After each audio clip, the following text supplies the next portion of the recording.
इस्लामाबाद के डी चौक में पीटीआई के एहतजाज के दौरान गिरफ्तार 19 मुल्जिमान को इंसदाद दहशतगर्दी अदालत में पेश किया गया। अदालत ने मुल्जिमान का 4 रोज़ा जिस्मानी रिमांड मंजूर कर लिया। मुल्जिमान को इंसदाद दहशतगर्दी अदालत के जज ताहिर अब्बास सुपरा के रूबरू पेश किया गया। सेक्रेटरीट पुलिस ने मुल्जिमान के 10 रोज के जिस्मानी रिमांड की इस्तदा की, जिस पर अदालत ने मुल्जिमान का 4 रोज़ा जिस्मानी रिमांड मंजूर किया।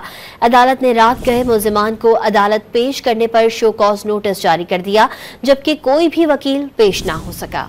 इस्लामाबाद के डी चौक में पीटीआई के एहतजाज के दौरान गिरफ्तार 19 मुल्जिमान को इंसदाद दहशतगर्दी अदालत में पेश किया गया। अदालत ने मुल्जिमान का 4 रोज़ा जिस्मानी रिमांड मंजूर कर लिया। मुल्जिमान को इंसदाद दहशतगर्दी अदालत के जज ताहिर अब्बास सुपरा के रूबरू पेश किया गया। सेक्रेटरीट पुलिस ने मुल्जिमान के 10 रोज के जिस्मानी रिमांड की इस्तदा की, जिस पर अदालत ने मुल्जिमान का 4 रोज़ा जिस्मानी रिमांड मंजूर किया। अदालत ने रात गए मुल्जिमान को अदालत पेश करने पर शो कॉज नोटिस जारी कर दिया, जबकि कोई भी वकील पेश ना हो सका।